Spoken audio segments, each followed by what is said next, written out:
Beijing চীনের রাজধানী।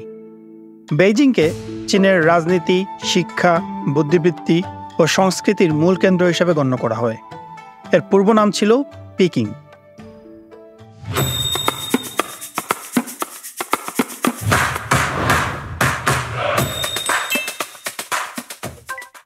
এমনিতে গুয়াংজো থেকে ট্রেনে বেইজিং আসতে সময় লাগে 2 দিন 2 রাত।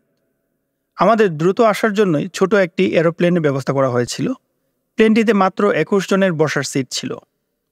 যাওয়ার বেলাতেও গুয়াংজোর শান্তি কমিটির লোকেরা প্রাণ ভরে বিদায় সম্ভাষণ জানালো। প্লেনে বিমানবালা চা দিলে ইলিয়াস প্রশ্ন করল, মুজিব ভাই, এটা কেমন চা? না আছে চিনি, না আছে দুধ, না আছে লিকার। আমি বললাম, এর নাম চিত চায়। ট্রেনে খেয়েছি, এটা ওদের বিখ্যাত চা। না খেলেও শরবত খাও। চা শরবত খেতে খেতেই বিকেল 5টা নাগাদ আমরা বেইজিং এরোড্রোমে পৌঁছালাম। প্লেন থেকে নামলাম।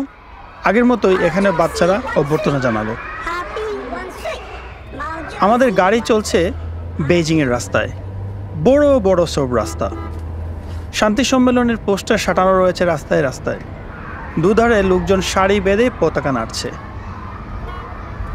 এই তাহলে বেইজিং, বহু পুরনো শহর। বহু রাজার রাজধানী ছিল এই শহর। বহু বিদেশি এর দখল নিয়েছে। শেষ চীন জাপান যুদ্ধের সময় জাপানিরাও দখল করেছিল এই শহরটি। তারপর ক্ষমতায় ছিল সানজিয়া শো। মাও সেতুংয়ের নেতৃত্বে শহর দখলের পর নয়া চীন সরকার একে রাজধানী ঘোষণা করেছে। আমাদের থাকার বন্দোবস্ত করা হয়েছে পিকিং হোটেলে। দোবাসী জানালো, বেইজিং শহরে এটি সেরা হোটেল। আরও জানতে পারলাম, এখানে অনেক দেশের ডেলিগেটসরা রয়েছেন। ভারতীয়রাও এই হোটেলেই উঠেছেন। দোবাসীকে বললাম, আপনারা নিশ্চয়ই এত লোক রাখতে হিমশিম খাচ্ছেন। শান্তি সম্মেলনে যোগ দিতে তো কম লোক আসেনি। সে বলল, হ্যাঁ, সব মিলিয়ে 37টা দেশ থেকে 367 জন ডেলিগেট, 37 জন পর্যবেক্ষক ও 25 জন আন্তর্জাতিক সংগঠনের প্রতিনিধি এসেছেন। জানতে চাইলাম, এত লোক হুট করে কোথায় রাখবেন? নিশ্চয়ই হঠাৎ করে লোক রাখাটা কষ্টকর ব্যাপার ছিল। সে জানালো, একটু কষ্টকর তো বটেই, তবে চীন সরকারের একটি সহজ সমাধান বের করেছে। জাতীয় সরকার সাধারণ জনগণকে বলেছে, বিদেশ থেকে আমাদের দেশে অতিথি আসবে, তাদের জন্য 4 তলা দলান করতে হবে। সমস্ত জনগণ ঝাঁপিয়ে পড়ল কাজে। প্রত্যেককে 7 দিন সময় সুযোগ মতো কাজ করে দেওয়ার অনুরোধ করা হলো। 70 দিনে 4 তলা দালান দাঁড়িয়ে গেল। সৈয়দ ইউসুফ হাসান বললেন, বলে কি নির্ঘাত চাপা মারতেছে। ইলিয়াস বলল, আমাদের দেশে তো কন্ট্রাক্টররা সরকারি কাজ আস্তে আস্তে করে। যত অল্প পয়সায় কাজ হবে তত বেশি লাভ। এদের কাছে নিশ্চয়ই এমন কোনো ম্যাজিক নাই যে আমাদের দেশের থেকে ভিন্ন হবে। কিন্তু আমাদের ভুল ভাঙল সঙ্গে থাকা পাকিস্তানি রাষ্ট্রদূতের কথায়। তিনি বললেন, কথা সত্যি, ভবনে কাজ চলার সময় 7 দিন আমার বাসায় কাজ করার স্থানীয় লোকদের দেখা পাওয়া যায়নি। তারা স্বেচ্ছায় কাজ করেছে এখানে। আমরা তো অবাক। বলেন কি? রাষ্ট্রদূত আরও বললেন, আসলে জাতীয় সরকার কোনো কাজের জন্য ডাক দিলে এখানকার জনগণ নিজেদের কাজ মনে করে, অবশ্য কর্তব্য মনে করে। এই ঝামেলার কারণেই আমার বেগমকে লোকের অভাবে নিজের হাতে রান্না করতে হয়েছিল 7 দিন। রান্নার কথা শুনে রাতের খাবারের কথা মনে পড়ে গেল পীর সাহেবের। তিনি দুবাসীকে বললেন, আমরা কিন্তু এখানে খাবো না, আমাদের জন্য মুসলমান রেস্টুরেন্টে খাওয়ার ব্যবস্থা করতে হবে। দুবাসী বলল, অবশ্যই, আমি নিজে আপনাদের নিয়ে যাব। পীর মানকি সাহেব একা একটা রুম নিলেন। বাকি পাকিস্তানি ডেলিগেটরা এক রুমে 2 জন করে রইলেন। আতাউর রহমান সাহেব, মানিক ভাই ও আমি ইচ্ছে করেই এক রুম নিলাম। হাত মুখ ধুয়ে একটু বিশ্রামের পর দুবাসী আমাদেরকে নিয়ে গেল মুসলমান রেস্টুরেন্ট।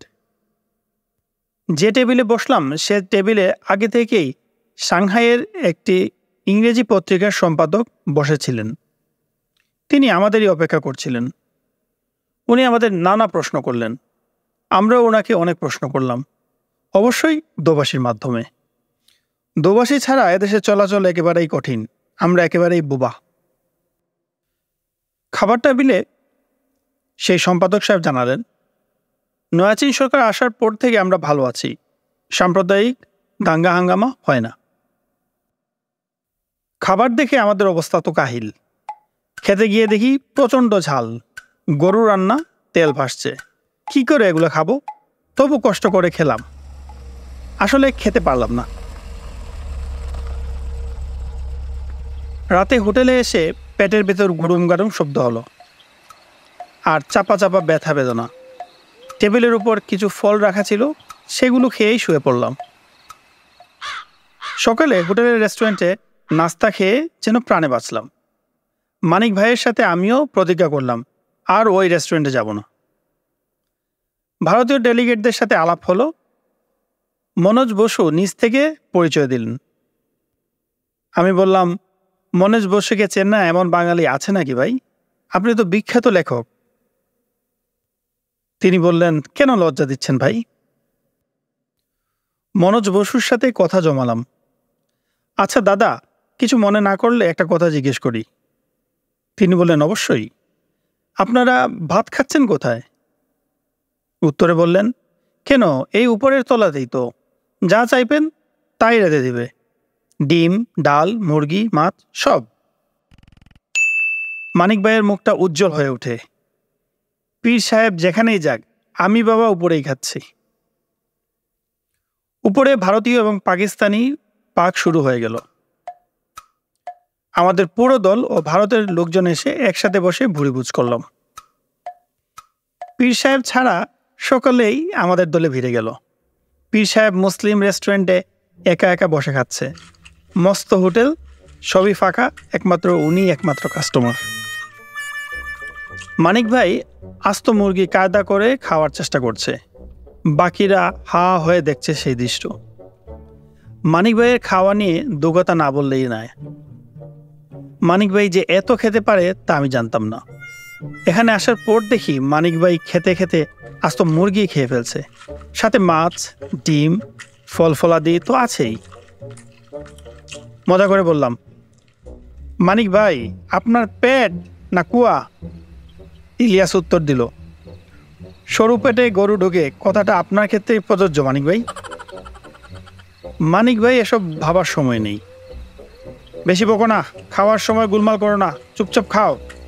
মুসলিম লীগ আমলে কেমন খেতে পাই সে তো জানোই।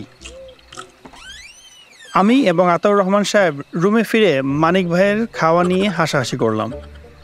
মানিক ভাইও হাসলেন খুব। আতাউর রহমান সাহেব তো মানিক ভাইয়ের পিছনে লেগেই আছেন। মানিক ভাইও ছাড় দিচ্ছে না। মানিক ভাই মজা করে বলে উঠল, আমার খাওয়া নিয়ে বললেন না তা ভাই, আমি কিন্তু ভাবি কি হংকংয়ের ফুল আলির কথা বলে দিব। প্রিয় দর্শক, আর এখানেই আমাদের পঞ্চম পর্ব শেষ। পরবর্তী পর্বে থাকছে শান্তি সম্মেলন, piece conference of the Asia and Pacific region.